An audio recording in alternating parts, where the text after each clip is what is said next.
Yeah, hi guys, Peter back for yet another video. This is going to be a subscriber request.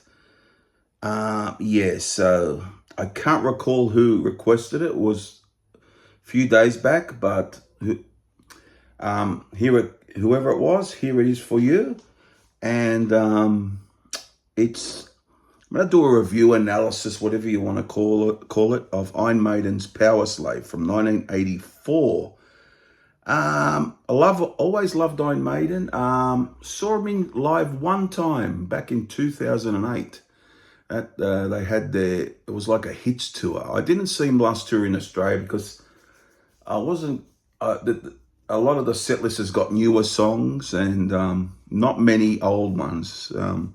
So I was a bit, the set list bothered me a bit, so I didn't go, but I heard it was a pretty good show, but yeah, so that's that.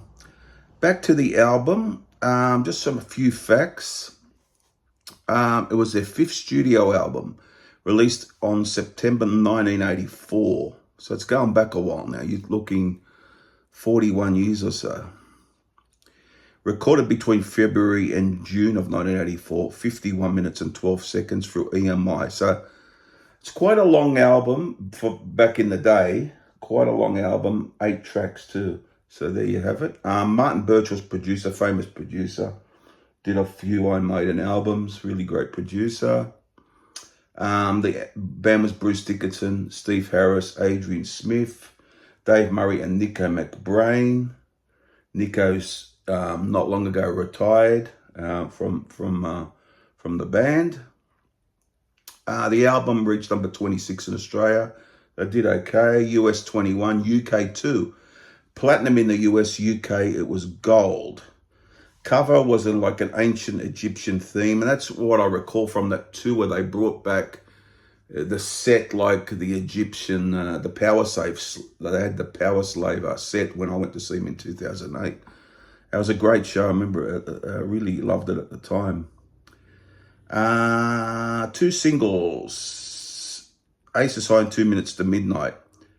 Okay, so 2 Minutes to Midnight reached number 11 in the UK. Aces High reached number 20. Okay, so that's all the background information to the album. Yeah, so we'll get on to the songs now. Aces High, one of the best on the album. Great opener. Couldn't ask for a better opener. Bruce really rips it out. The playing's great. It's got a great frenetic pace to it. It's catchy. It's all those things. One of the big songs from the album, of course. Loved it. Loved the vocals. So Bruce is in great form on this album. All through the album, he's a great singer. Great voice. Great sounding voice. Great power. Great range.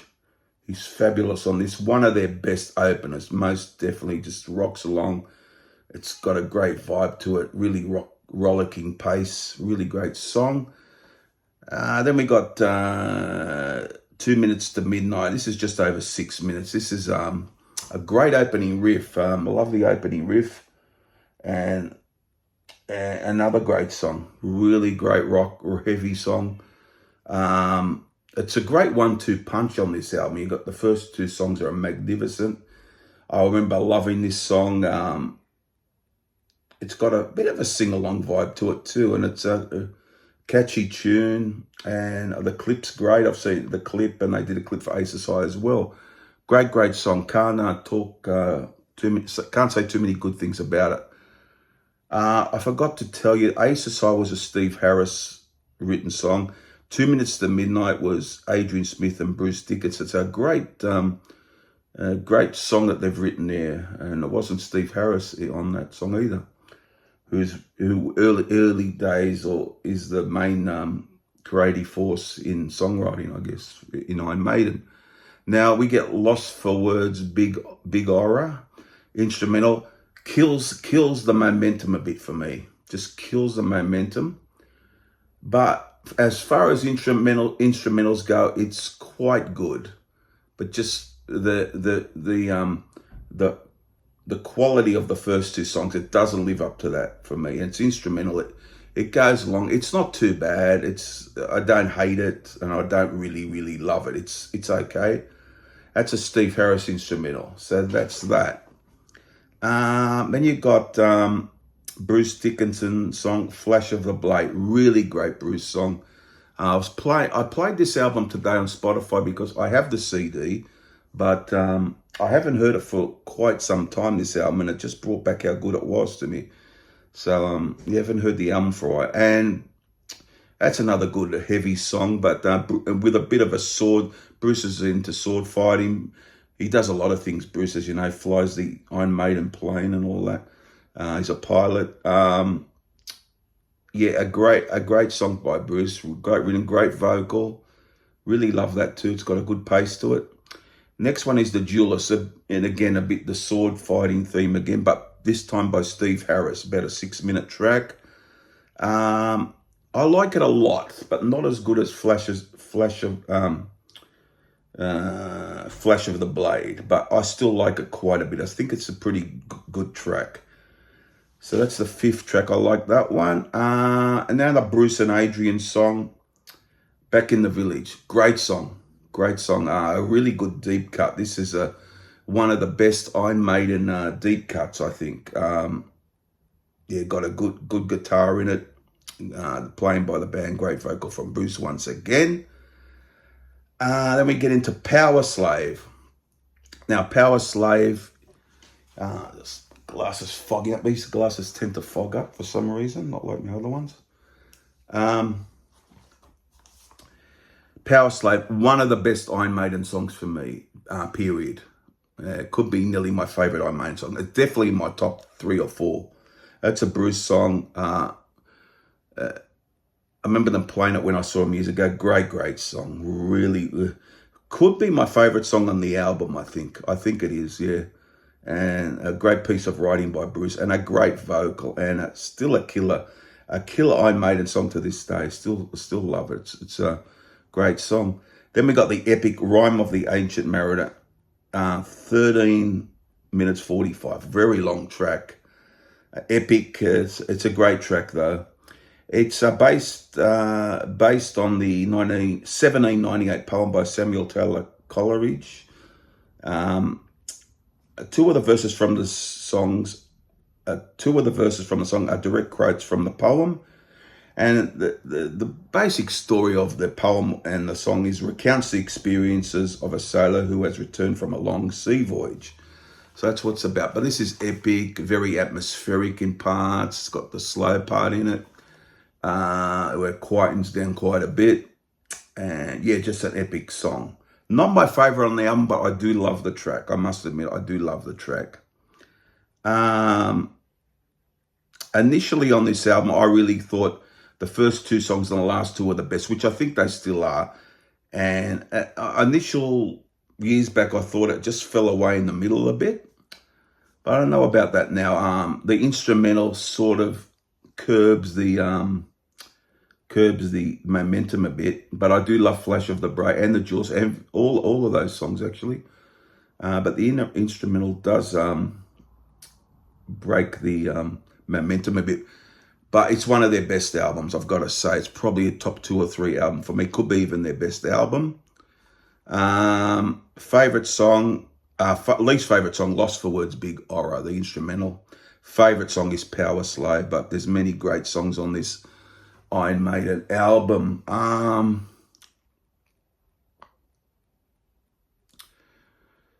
much would I give it? I might go back to my star system, where out of 5 stars. It's a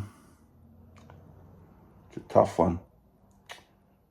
I might give it 5 stars, although I think it does lose a little bit with the instrumental. But the rest of the songs are really great. So, you know, they're that good, the other songs, that it makes up for that instrumental, I think. Yeah, it would have been good if they found another song instead of the instrumental, but I'm still going to give it 5 stars because the songs around it are quality stuff. So a definite 5-star album for me. and 5 stars out of 5. Really great album, and it just brought it back to me how good it was today when I played it again too. So that's great. Of course, a band went on after this, did Somewhere in Time and Seventh Son of a Seventh Son. I can do more Iron Maiden album reviews if you want, guys. It's up to you guys. But if you like this one, but I'm going to give this 5 stars. I think it's one of their best. I think it's one of their peak period album, peak when they were in there, really going for it, hitting, going gangbusters. They were at this time, really pulling it off in every way, and a great live band, of course. So 5 stars from me, guys. What do you think of the album out there, guys? Do you think it's overrated? Do you think it's do you agree with me that it's a great album, which I think it is? I mean, I just played it today again. So yeah, I'd love to know your opinion. Now share, thanks for subscribing. Share the videos, whatever you want to do. Like, subscribe. Appreciate everyone for watching. It's great having everyone. I love seeing the comments too. So tell me what you think about this album. I was nearly going to give it 4.5 stars, but I just give it 5 because it's so good. The instrumental just breaks the momentum a bit for me, but I'm still going to give it 5 because I love everything else really wonderfully. So it's great album, great band. Check them out if you haven't heard this album. All the Iron Maiden fans have heard this, but a band, I don't really listen to their new stuff much these days.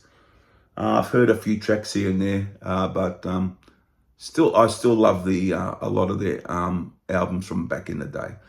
That's enough from me. I'll see you guys again for another video. It won't be too far away. Bye for now, guys. Bye.